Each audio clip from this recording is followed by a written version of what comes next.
Kita yang melaksanakan ibadah salat berjamaah, terutama nikmat iman, nikmat Islam, banyak umur, alhamdulillah kita dapat kumpul bersama dalam rangka pembukaan majelis taklim yang diadakan di Musalla setiap malam Ahad. Salawat dan salam semoga Allah sampaikan kehadiran panutan kita baginda Nabi besar Muhammad sallallahu alaihi wasallam, juga kepada keluarganya, para sahabatnya, insyaallah kepada kita selaku umatnya hingga akhir zaman. Amin ya Allah alamin. Hadirin kaum muslimin jamaah majelis taklim al-mahad musallami rahimakumullah. Sebagaimana biasa malam hari ini kita sama-sama ketahui bersama sesuai dengan cara kita bahwasanya malam hari ini kita akan buka kembali pengajian rutin yang diadakan setiap kali Sabtu malam Ahad, yang alhamdulillah setelah 2 bulan kita tawakukan sementara dalam rangka menyambut datangnya bulan suci Ramadan. Ya alhamdulillah malam hari ini kita buka kembali majelis taklim yang diadakan setiap malam Ahad, sekaligus kita awali dengan halal bihalal. Juga kami atas nama pribadi, atas nama seluruh pengusaha al-mukminin, mohon dibukakan pintu maaf yang seluas-luasnya, wabil khusus kepada guru kami Al-Mukarram Bapak Genzir Syaroni. Sudah barang pasti selama ini kami terdapat kesalahan, baik tutur kata ataupun kalimat ataupun tindak tanduk yang kurang berkenan dari guru kami. Juga kami juga mengucapkan banyak terima kasih kepada guru kami yang telah meluangkan waktunya untuk mengajar, mendidik para jamaah Musalla al-Mukminin yang alhamdulillah berjalan selama 1 tahun. Oleh karena itu kami atas nama pengurus ucapkan banyak terima kasih. Oleh karena itu marilah kita awali acara pembukaan taklim pada malam hari ini dengan membaca suratul Fatihah. Mudah-mudahan dengan berbarakahnya suratul Fatihah kita semua yang hadir pada malam hari ini mendapatkan tujuan rahmat dan maghfirah dari Allah Subhanahu wa taala.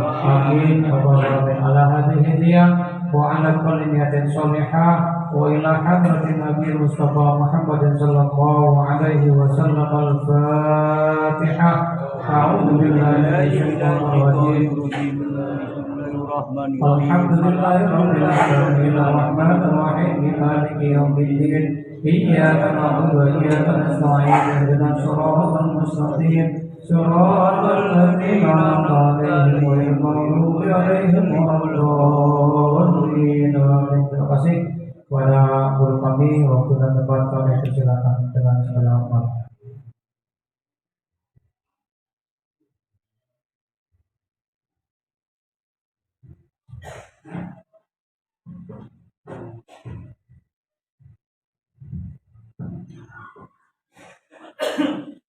Assalamualaikum warahmatullahi wabarakatuh.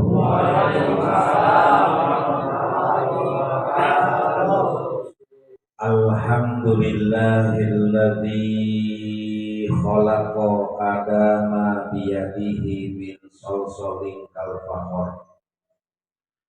Sumastakhraja dzurriyyatahu wa basa bisairil alam. Asyhadu an la ilaha illallahul malikul haqqul alam.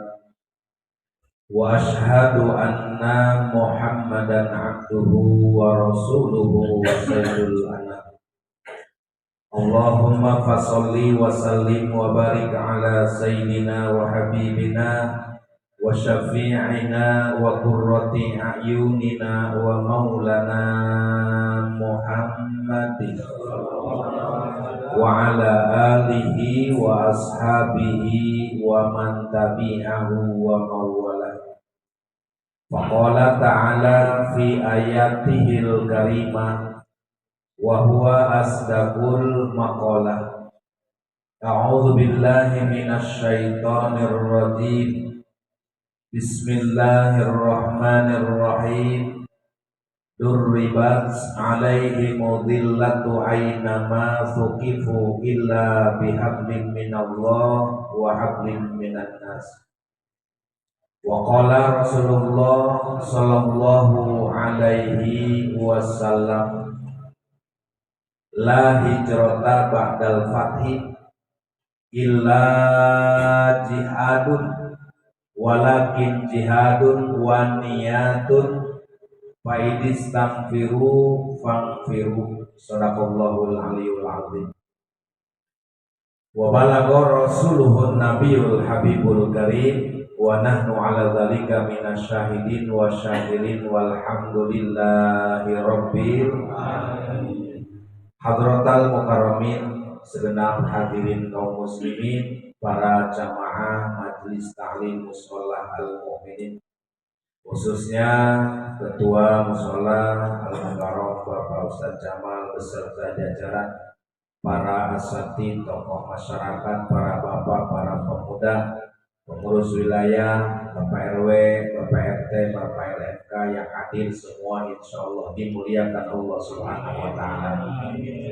Alhamdulillah, kita bersyukur terhadap kenikmatan yang begitu banyak dianugerahkan kepada kita, sehingga doa-doa kita yang selama ini dipanjatkan sedari bulan Rajab, bulan Syaban dan Ramadan betul-betul diijabah oleh Allah.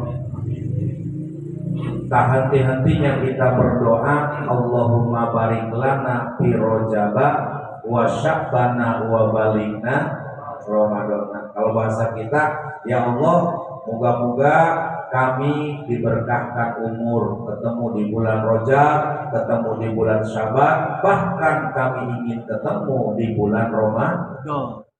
Ternyata Ramadan sudah lewat, bahkan sudah masuk bulan Syawal, masih hidup kita. Alhamdulillah. Berarti kan doa kita diijabah. Iya. Makanya alhamdulillah, tidak ada kata-kata sebagai umpama, tidak ada kalimat yang bisa diukirkan. Artinya betapa banyak kenikmatan yang diberikan oleh Allah kepada kita, sehingga di bulan Syawal ini setelah kita berpisah di majelis taklim, kini saatnya kembali dibuka, bahwa dengan dibukanya majelis taklim berarti dibuka kembali maghfirah dan rahmat Allah Subhanahu wa Ta'ala. Jadi kita alhamdulillah banyak kembali sudah di Jakarta, memadati kota Jakarta. Yang libur panjang, baik yang mudik, ngetan, ngidul, ngulon, ngaler, tapi alhamdulillah saat ini sudah kembali lagi, ya.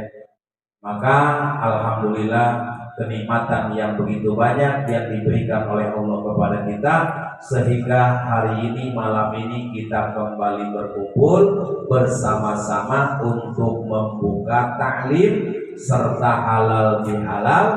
Yang halal bihalal ini bukan dari syariat Arab, bukan lahir dari Mekah, bukan dari Madinah, apalagi dari Turki, bukan. Walaupun bahasanya kayak Arab-Araban, halal bihalal. Jadi halal bihalal itu budaya adat Indonesia.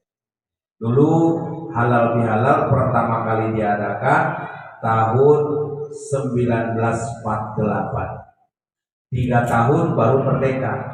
Kenapa diadakan halal bihalal di Istana Soekarno? Karena pembesar-pembesar negara tidak ada komunikasi, tidak ada pertemuan. tidak ada musyawarah, tidak ada saling tutur sapa.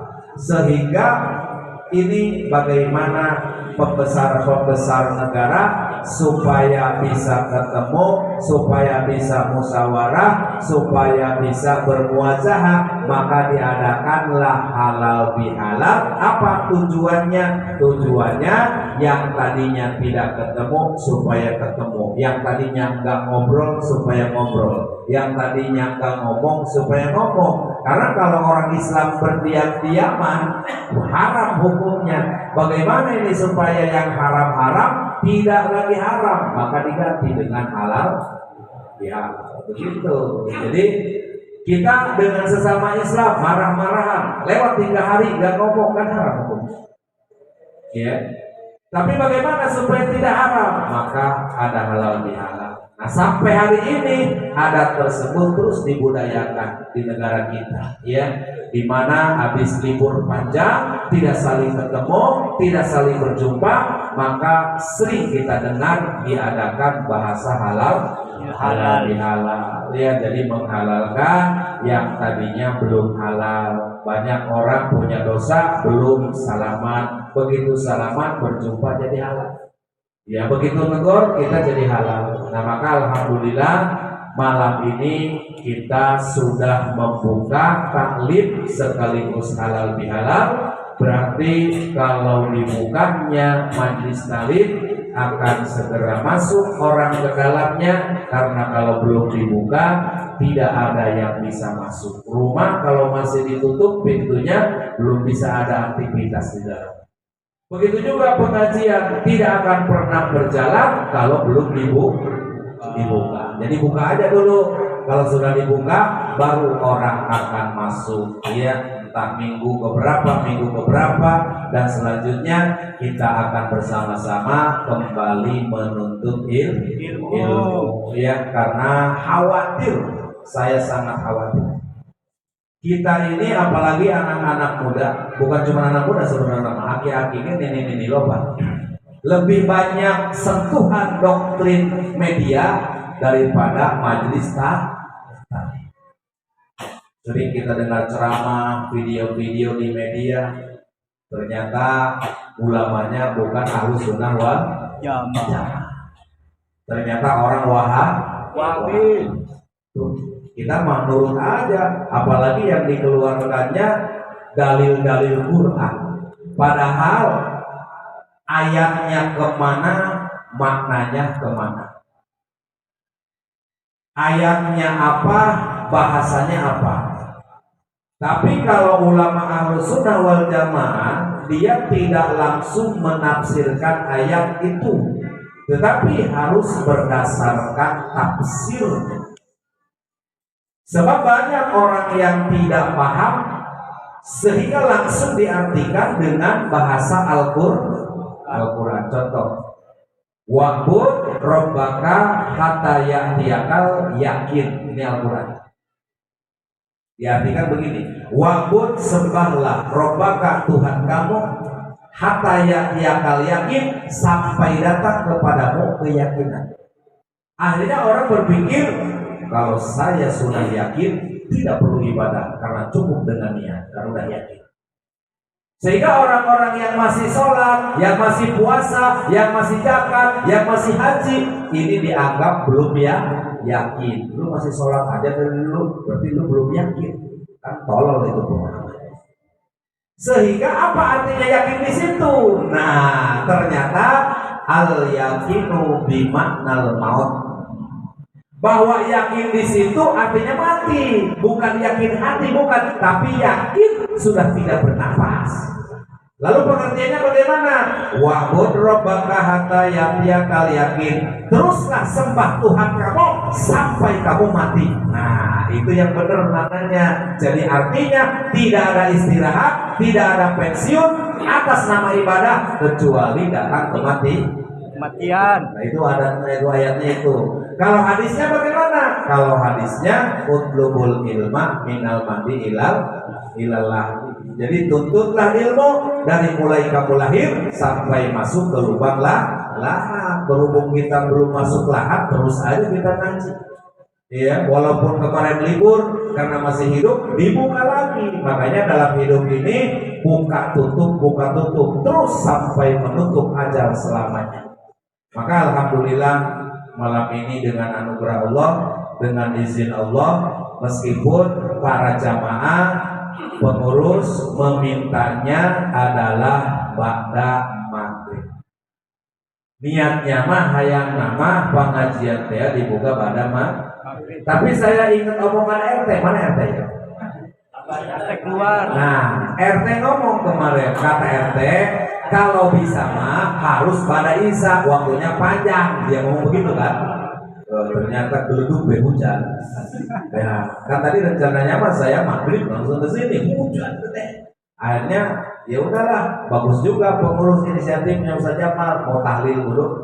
Ya maghrib, kemudian ibaratnya ya cuma ditukar aja, ya ditukar acara, aturan ngaji dulu kemudian tahlil, sekarang tahlil dulu kemudian ngaji. Ya jelma namanya ya kene ya kan, orangnya ini juga gitu. Nah maka alhamdulillah walaupun kita sudah punya ketentuan rencana, tapi itulah ketentuan mutlak adalah milik Allah Subhanahu wa Ta'ala. Nah maka yang pertama saya atas nama dan amanah. Yang pertama tentu selaku manusia, ya mau dia wali kalau masih jelema keneh tidak harkejo, tetap tidak ada orang yang suci. Walaupun pakai gelar Al-Habib Al-Alamah tetap aja tidak ada manusia yang dimaksum dari segala kesalahan kecuali Kanjeng Nabi Muhammad sallallahu alaihi wasallam. Tapi bagaimana dengan anak cucunya? Nggak ada dimaksum karena anak cucunya bukan Nabi, kalimatnya hanya Nabi. Selain daripada Nabi bisa saja salah, bisa saja lupa, bahkan tersesat. Nggak usah aneh. Jadi ada orang nanya, itu kan misalnya turunan tapi dia nggak suka sholat, nggak usah dipikirin, ngapain pikir dia? Kok aneh-aneh amat? Sholat nggak sholat urusan Allah. Tapi dia ngomong begini katanya, dia mah walaupun nggak sholat juga katanya ke surga. Itu yang punya pendapat begitu adalah orang Yahudi dan orang Nasrani. Lihat di dalam Al-Quran, orang-orang Yahudi mengatakan, kami tidak akan masuk neraka kecuali hanya beberapa hari, kata mereka. Hebat amat, gitu kan? Nah maka oleh karena itu malam ini tentunya saya mau dibukakan pintu maaf yang sebesar-besarnya kepada seluruh jamaah dan pengurus di Al-Mu'minin dari segala kehilapan kesalahan. Sebab kalau saya mah sudah pasti salahnya.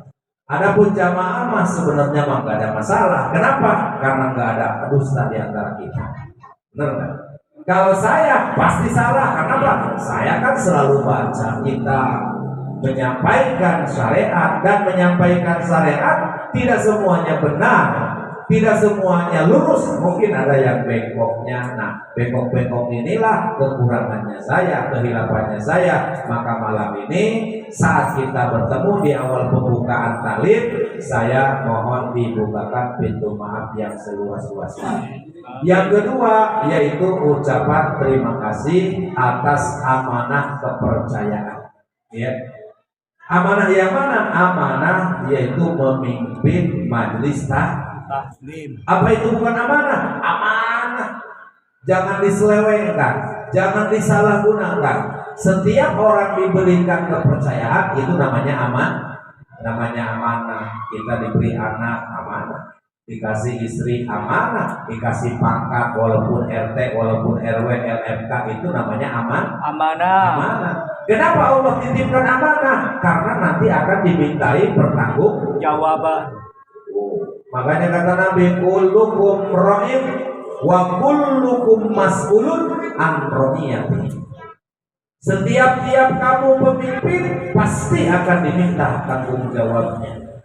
Tapi saya mah bukan siapa-siapa, tetap akan dimintai pertanggungjawaban. Kenapa? Kamu bukan RT, bukan RW, bukan siapa-siapa, tapi kamu mimpin diri sendiri. Tetap perilaku itu adalah bagian daripada pekerjaan, dan pekerjaan siapa yang akan bertanggung jawab? Kita. Minimal kita pribadi, kemudian memimpin keluarga. Bukan cuma orang yang berpangkat jabatan saja, yang tidak punya pangkat jabatan pun tetap dianggap pemimpin. Apalagi suami adalah pemimpin di dalam rumah tangga. Kalau suami nggak sholat, apa istrinya dosa? Enggak. Suaminya mabok, judi, narkoba, apa istrinya kena dosa? Enggak. Tapi kalau istrinya enggak sholat, suaminya diam saja, maka tanggung jawab suami.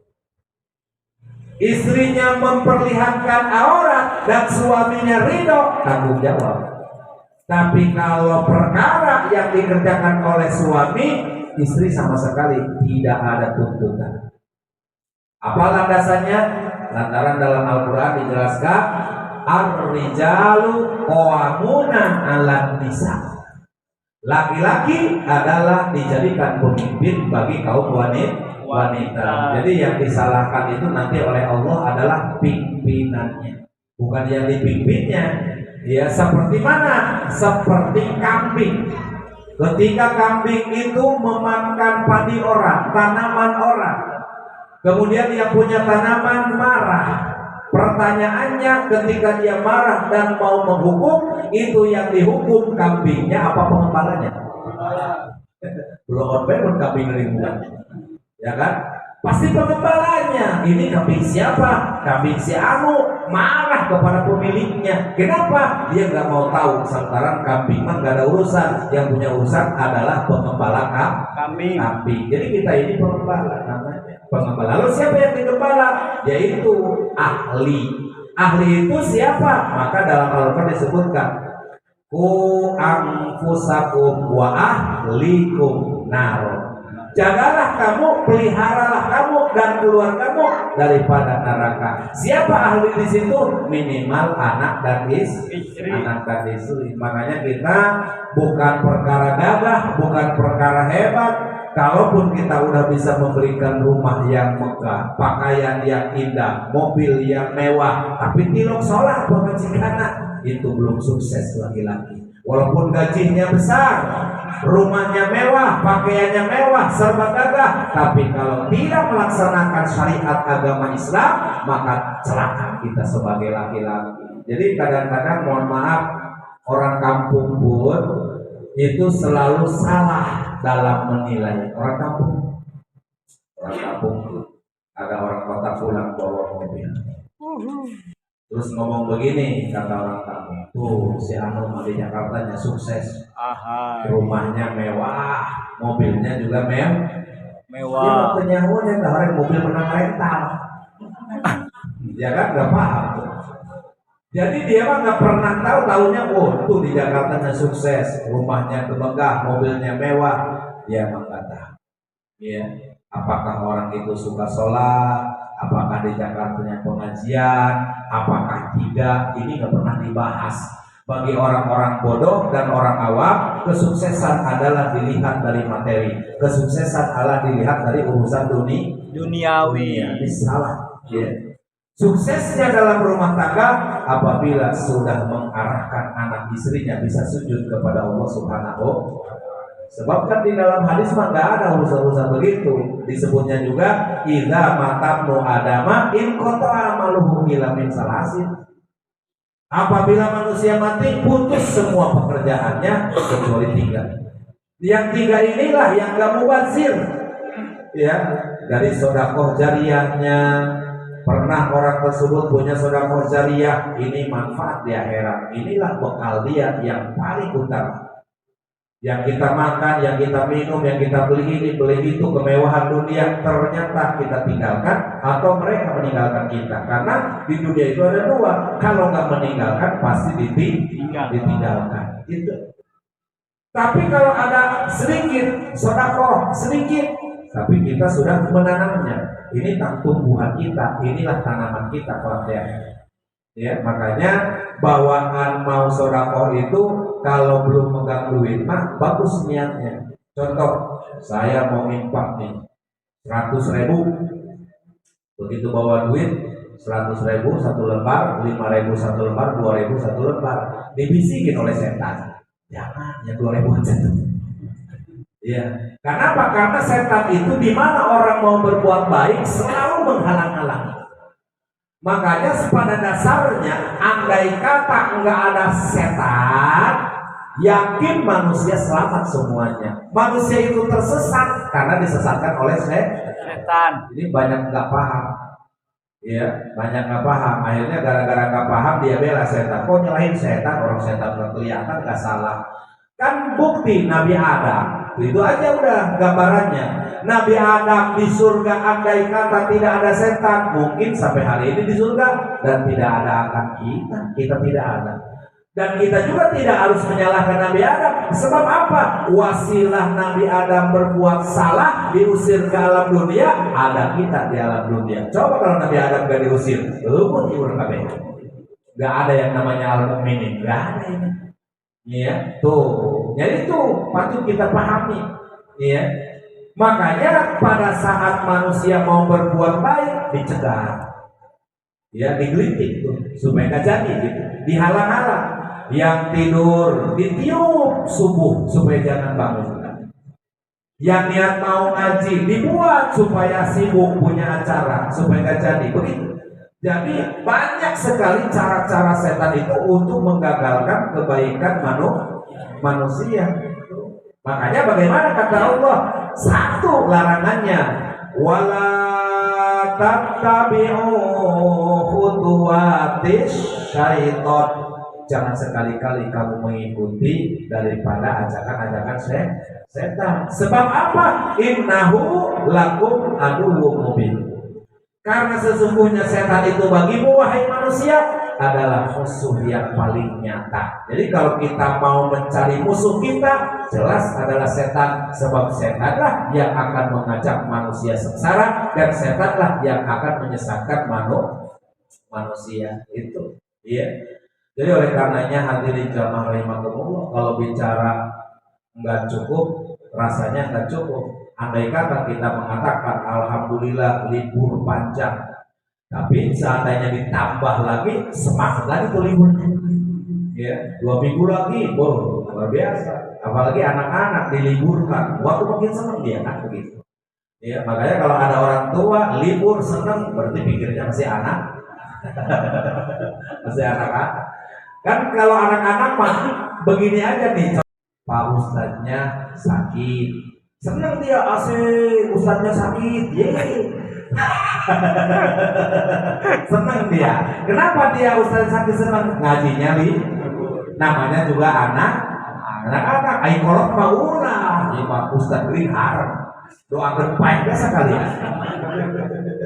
Itu, ya. Maka oleh karena itu tidak ada cukupnya bicara apapun. Dia orang yang udah punya mobil pengen nambah. Orang yang udah membeli motor keren pengen yang lebih keren lagi. Orang yang udah rumahnya banyak pengen nambah lagi. Termasuk istri punya 2-3 hayang nambah deh.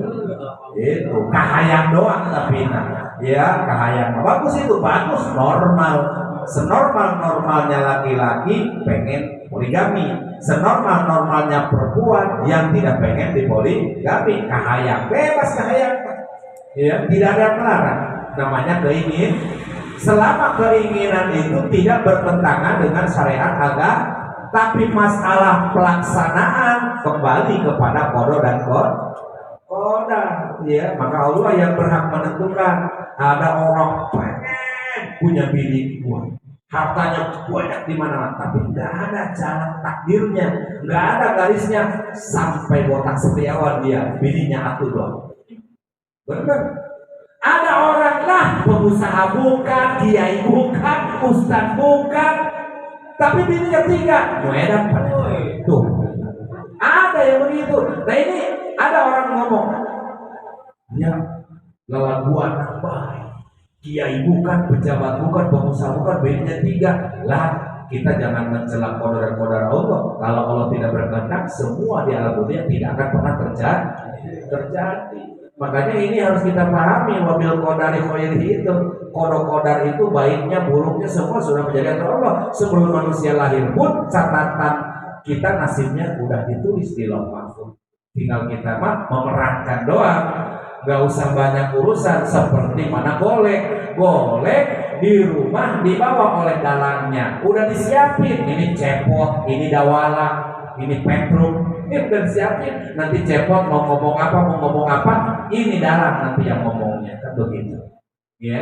Nah maka oleh karena itu suasana apa namanya Syawal nih, ini harus dijadikan pembuktian. Selama ini kita lihat orang menganggap bahwa bulan Syawal itu bulan kemenangan. Ya, apalagi kata pemimpin Al Zaitun, bulan makan-makan. Atau makan-makan mah bulan puasa juga malamnya makan kok. Bener nggak? Aduh iya. Cuman kita menukarkan waktu doang sebenarnya mah. Misalnya siangnya dia nggak ngopi, nggak makan, nggak ngerokok, balas dendam kan malamnya. Buktinya sampai sahur segala macam tuh, ya kan? Iya. Jadi artinya apa bulan Syawal ini? Bulan Syawal ini adalah bulan pembuktian. Yang kedua bulan tagihan. Kok disebut bulan tagihan? Karena kata Nabi, laisal idu liman labisal jadid walakinnal idu liman ta'atuhu tazid. Lebaran itu bukan orang-orang yang berpakaian baru, bukan. Hanya di Indonesia aja budaya adat istiadat identik Lebaran dengan baju baru. Saya juga nggak tahu, bahkan coba mau cari di Google siapa orang pertama kali yang pakai baju baru di hari Lebaran. Coba ada coba cari. Ya aneh kan, itu aneh. Kenapa? Karena memang identik. Buktinya Tanah Abang sekarang sepi. Siapa yang mau beli baju baru? Coba. Ya Lebaran juga barusan kemarin. Tapi pada saat bulan Sya'ban, bulan Ramadan, dari mana-mana penuh alasannya beli baju Lebaran. Segala apapun kita sandarkan kepada Lebaran. Walaupun mungkin itu hanya bahasa ya. Sampai korma aja buat Lebaran. Jangan dibuka dulu lu buat Lebaran. Sirup aja nggak boleh dibuka. Jangan tuh buat Lebaran. Apapun buat Lebaran. Sendal aja jangan buat Lebaran. Dikasih sarung buat Lebaran. Dikasih sirup buat kongkuan aja buat Lebaran. Jangan padahal dikasih kongkuan, habisin mumpung dikasih. Lebaran ganti dengan ranginang. Bener, itu ini mah apa buat Lebaran. Takutnya kita belum Lebaran mati dulu, nyesel sekali itu. Makanya saya ingat saya, lu kalau dikasih apa-apa, biarpun orang ngomongnya buat Lebaran, jangan pakai langsung, bukan nikmati. Urusan rezeki Lebaran mah lain lagi, benar itu. Iya, ini kadang-kadang sampai temi buat Lebaran dulu. Ya, nah, jadi itu. Jadi kita juga nggak tahu nih siapa orang yang pertama kali di negara kita yang mengadatkan baju baru di hari raya. Nggak ada. Ya, makanya Nabi mengatakan laisal itu liman labisa jadi. Lebaran itu bukan orang yang berbaju baru. Lalu apa? Walakinnal itu liman ta'atuhu tazid. Akan tetapi yang namanya Lebaran itu untuk membuktikan bertambah atau tidak taatnya di bulan Syawal. Jadi saya katakan bulan Syawal ini bulan tagihan. Yang nagih siapa? Allah dan Rasulnya. Yang membuktikan siapa? Kita. Kenapa kita harus ditagih? Karena kita berhutang. Selama Ramadan kita menanam. Tanaman kita sepanjang Ramadan ini berbuah enggak? Tanaman kita di bulan Ramadan ini menghasilkan subur atau tidak? Andai kata kita menanam di bulan Ramadan, maka diperiksa di bulan Syawal. Ini tanaman saya selama Ramadan bertambah enggak? Ya, tumbuh enggak, berkembang enggak? Nah, makanya bulan Syawal ini adalah bulan pembuktian. Orang-orang yang sudah melewati Lebaran, buktikan di bulan Syawal bahwa taatnya setelah melewati ibadah puasa Ramadan harus semakin bertambah. Alhamdulillah ini buktinya nih, taatnya bertambah. Mana buktinya? Ini ba'da Syawal sudah mengingatkan pengen pengajian dibuka, ini taatnya bertambah. Kalau yang taatnya nggak bertambah pasti bertolak belakang. Jangan dibuka dulu, ntar aja habis Lebaran haji. Nah itu taatnya yang turun. Kelamaan. Iya, jangan dibawa lagi pusing jangan ngaji. Ntar aja lah, nanti sekali lebaran haji kan ada yang gitu tuh. Ya.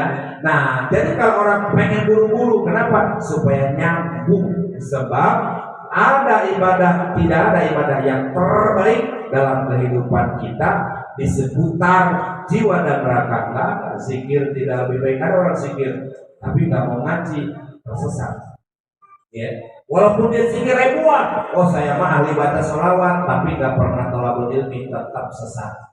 Sholat aja dia mah rajin, 1000 rakaat setiap malam, tetap rusak sholatnya. Sebab apa? Sebab dia tidak tahu arti daripada ibadah, dan arti ibadah hanya bisa dipahami dengan tolabul. Jadi kan luar biasa kalau ngaji mah. Dari mulai syarat wudu, batal wudu, rukun wudu bisa dipahami di dalam fikih. Rukun sholat, batalnya sholat, syarat sahnya sholat, bahkan termasuk makruh-makruhnya dalam sholat itu bisa dipahami. Nah ini ilmu. Makanya jelas di dalam sabda itu disampaikan. Dulu suka saatan bi majlisil ilmi. Kamu duduk 1 jam di majlis ilmu, lata masuk kolaman, walata tunggu harpan. Enggak bawa pulpen, enggak bawa buku, enggak nulis. Khairul laka min alfi raqabatin. Lebih besar pahalanya daripada kamu memerdekakan 1000 hamba sahaya. 1000 hamba sahaya dibebaskan. Masing-masing 1 hamba sahaya 30 juta. Sama dengan 1 harga sapi 1 ekor. Andai kata orang ngaji 1 jam, kemudian dia membebaskan hamba saya, taruhlah zaman sekarang mah sodako 1000 sapi, 1 sapinya 30 juta. Kira-kira mendingan mana? Mendingan sodako 1000 sapi, mendingan ngaji 1 jam. Atau mendingan ngaji sapinya nggak ada. Tuh. Makanya Nabi hebat, pinter. Ini orang supaya punya pahala yang sebanding dengan 1000 sapi, tapi nggak ada sapinya, dialihkan kepada pengajian. Seperti itu. Ya. Dan ketika ada juga sapinya, tidak ada orang di dunia sampai wali sodako. Saya emang nggak mau ngaji, tuh 1000 sapi. Boro-boro buat zakatnya aja 40 ekor 1 ekor, sayang dia, dipilih dia kurus. Ya orang mau ini nih, mau zakat kambing ya, mau zakat kambing kan kalau 25 ekor zakatnya 1 ekor, dipilihin sama dia. Oh ini nih yang buntung kupingnya nih, ini yang peot nih, kan begitu. Kenapa? Karena kita ingat dulu zamannya ibaratnya itu kurban, awalnya adalah dari putra Nabi Adam, yaitu Qabil dan Habil. Ya, bukan dari Nabi Ibrahim. Kalau Nabi Ibrahim penyempurnaan daripada kurban, karena ayatnya jelas itu mah summa auhayna ilaika anitabi milata Ibrahim. Kami wahyukan Muhammad kepada engkau supaya engkau mengikuti agama yang sudah dibawa oleh Nabi Ibrahim. Ibrahim membawa agama apa? Sedekah. Kalau ada orang tamu dari mana-mana suruh makan, diikuti oleh Nabi Muhammad. Nabi Ibrahim disunahkan, dihitan, dan kita juga umatnya dihitan. Ya, kemudian apalagi tuh tawaf, ibadah haji, Nabi Ibrahim melakukan. Jadi apa yang dilakukan oleh kita sudah dilakukan oleh Nabi Ibrahim. Lalu bagaimana Nabi Adam putranya Habil dan Qabil? Kenapa berkorban? Lantaran mereka memperebutkan calon istri yang sudah ditentukan oleh Allah, tapi dia ingkar. Jadi kan Nabi Adam itu punya anaknya kembar-kembar. Siti Hawa melahirkan kembar, laki-laki dan perempuan.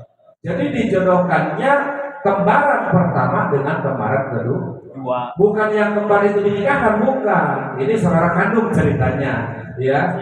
Kok harus dengan saudara? Iya, aku mau dengan siapa? Mau bebesanan sama siapa dia? Orang cuma dia doang, itu orangnya kan. Nah, takut ada yang nanya, nggak ngerti gitu. Oh, nikah saudara, dasar. Makanya dengerin gitu ya. Nah. Soalnya di majlis ada yang nanya begini, Pak. Ngaji ongkoh tiap minggu, masih nanya. Yai, saya mau nanya. Ya silakan. Nabi Adam bapaknya siapa? Goblok ya. Jadi malas jawab saya. Kecuali orang yang baru turun gunung, tidak pernah tahu sejarah agama. Ini tiap minggu hadir di majlis taklim. Sekali nanya begitu, siapa nama Nabi Adam bapaknya? Itu ya. Buku manusia pertama, nggak ada yang melahirkan, nggak punya ibu, nggak punya bapak, malah nanya siapa bapaknya. Nah, kalau kita yang nggak tahu bapaknya, baru ganti Adam, bin Adam, begitu. Iya, diganti bin bulan, bin bulan dulu. Kasihan saya Kibulan, kata Kibulan fitnah. Ngaku-ngaku anak gua kawin juga kagak. Bulan dulu ada ya.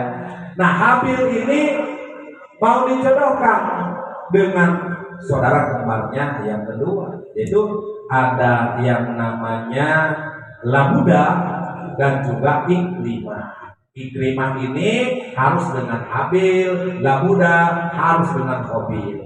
Tapi yang namanya itu Ki Habil dendam diusut oleh setan. Tadinya mau waktu kan dihasut enggak, nerima karena aturan Allah dan aturan bapaknya. Karena disudut oleh setan, protes. Kata setan begini, Bil, jangan mau lu kawin sama Labuda, mendingan sama Ikrimah. Ikrimah itu sebenarnya jodoh lu, padahal kembaran dia. Kata setan, lihat Labuda udah rambutnya keriting, kulit nahau, itu kata setan. Iya, udah hitam, udah keriting, ini boy, kayak orang negro gitu, kayak macam begitu. Terus sementara Ikrimah lihat tuh, udah bodinya, udah begitu ke setan. Setan hanya mikir, kata si Habil tuh, Habil bener juga kata Habilnya. Kalau bahasa sekarang mah gua malu bawa kondangannya juga bener begini. Coba bawa Ikrimah mah malu, orang melotot semua deh. Nah kan begitu tuh. Akhirnya protes sama bapaknya, bapak, saya nggak mau nikah dengan Labuda. Pokoknya saya harus dengan Ikrimah. Hak saya Ikrimah. Kata Allah, kata Nabi Adam, Allah ngaturnya begitu. Enggak, saya harus ini. Ya sudah, kata Allah, biarkan anakmu protes. Nanti akan ada syaratnya, diperintahkan untuk berkorban supaya lebih paham siapa di antara anakmu yang kurbannya diterima, maka dialah yang berhak menikahi Ikrimah. Yang tidak diterima kurbannya tetap nikah dengan Labuda. Begitu. Singkat cerita, mereka diperintahkan kurban masing-masing daripada keahlian.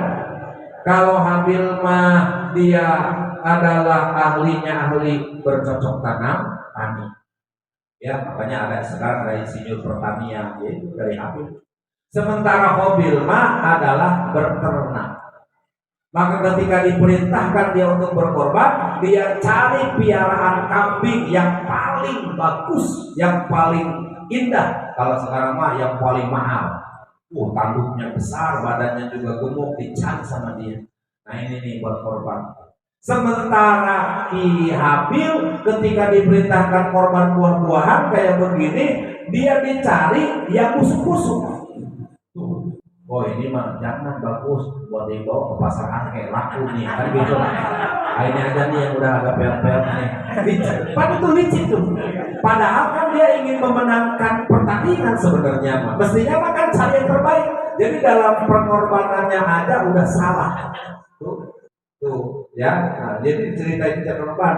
Akhirnya singkat cerita dia bawa buah-buahan yang dipilihin yang busuk-busuk. Akhirnya sama sekali oleh Allah tidak dipandang, bahkan dimangsa oleh apa? Rametuk, rangong apa tuh ya? Ya segitulah ya. Ya. Sementara kambingnya itu Qabil langsung Jibril ambil malaikat dari pandangan mereka, set langsung hilang tuh kambing. Artinya korbannya diterima. Sementara buah-buahan dia sampai busuk di situ. Nggak ada yang mau. Ya jangankan ibaratnya manusia, mungkin lalat pun udah bosan. Kenapa? Karena memang bekas dia gitu. Ya. Nah jadi akhirnya korban yang diterima adalah Qabil, berhak dia menikah dengan Ikrimah, dan Labuda dengan Habil, yang pada akhirnya dia tidak terima. Makanya suatu hari terjadi pembunuhan. Gara-gara apa? Gara-gara perempuan. Itulah, jadi kita harus tahu sejarah. Nah, siapa dalam semua itu, di balik kerusuhan itu, di balik pembunuhan itu adalah setan. Seperti itu. Makanya jihad, hijrah kata Nabi sudah selesai. Tidak pernah ada hijrah setelah hijrah Nabi dari Mekah ke Madinah. Kata Nabi, la hijrata ba'dal fathi, walakin jihadun wa niyatun fa idistunfiru tamfir. Tidak ada hijrah setelah pertalukan kota Mekah. Jadi di Mekah itu sudah taluk semuanya. Dulu mereka menyerang Nabi ke Madinah, perang sampai terjadi beberapa kali perang. Di antaranya ada perang Uhud, ada perang Badar, ada perang Parit, ada perang Khandaq, ya banyak sekali perang. Tapi pada suatu hari yang mereka tadinya marah benci kepada Nabi, menganggap musuh kepada Nabi, tapi kata Allah, idza jaa nasrullahi wal fath. Kalau Allah sudah memberikan pertolongan kepada manusia, maka mudah. Apa artinya? Ara'aitan nasa yadkhuluna fi dinillahi afwaja. Tidakkah kau perhatikan berbondong-bondong orang penduduk Mekah yang tadinya benci Islam malah masuk ke dalam agama Islam. Tuh, setelah melewati perang, berarti agama ini adalah lahir dari sebuah perang. Maka orang ingin sesuatu, kalau tidak ada perang, tidak ada sesuatu. Contoh negara kita Indonesia, tanpa adanya perang, tidak akan ada kemerdekaan. Makanya kata Nabi, perang sudah berlalu, Badar sudah lewat, kemudian perang-perang istilahnya yang lain, Uhud sudah lewat. Kalau di Indonesia, Belanda tinggal cerita, Jepang tinggal cerita, Portugis tinggal cerita. Kita mah nggak pernah perang. Lalu perang kita apa sekarang? Perang kita itu jihadul akbar, jihadul nafsi.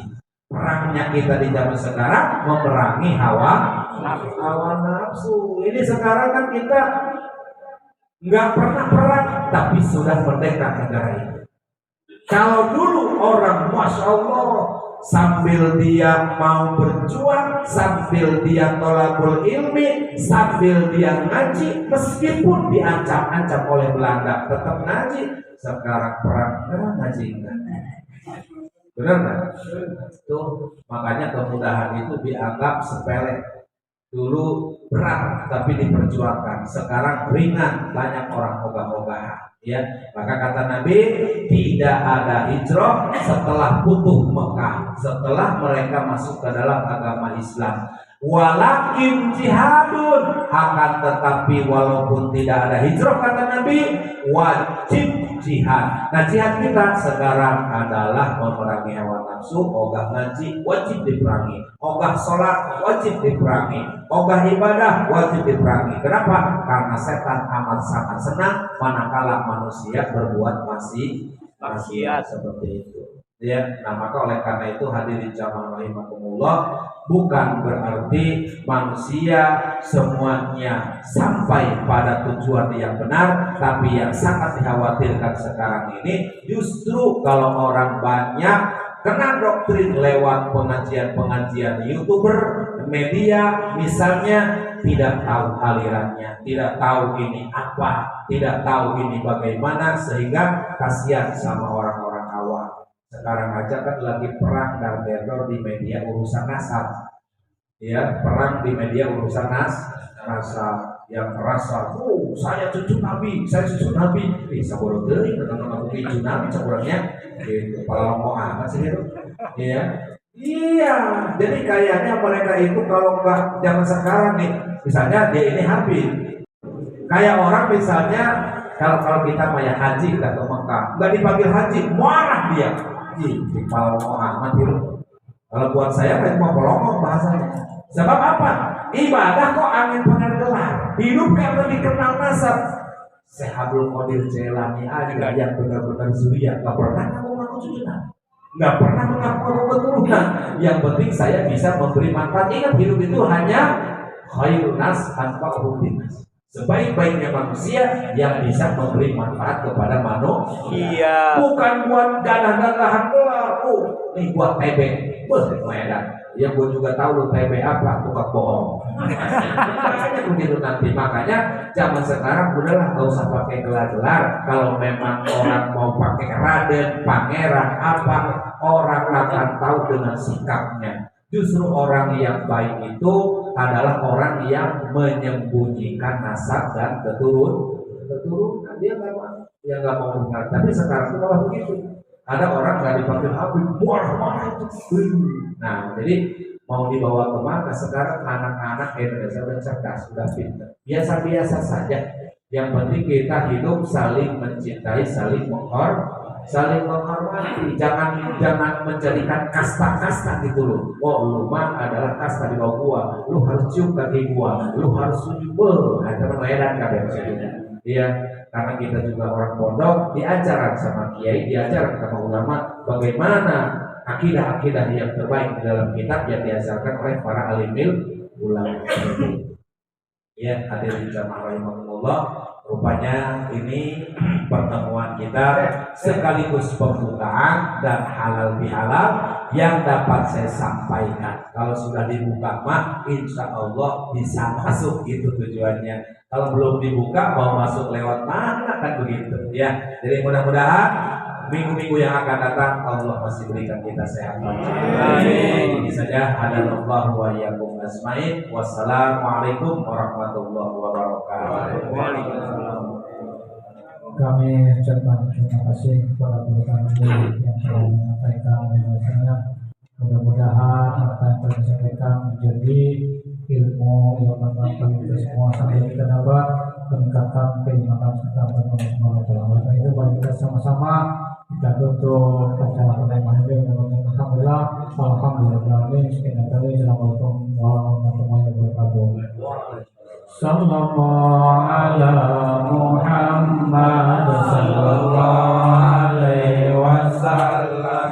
Sallallahu ala Muhammad sallallahu alaihi wasallam. Sallallahu ala Muhammad sallallahu alaihi wasallam.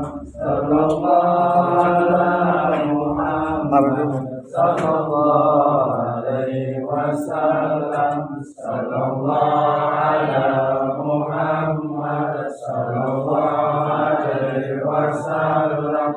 Sallallahu ala Muhammad sallallahu alaihi wasallam.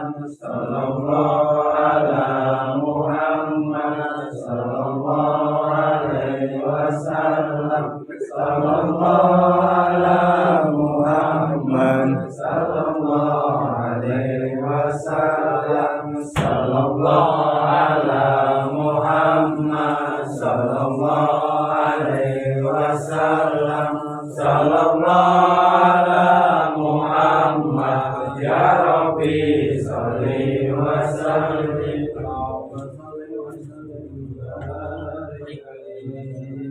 Aja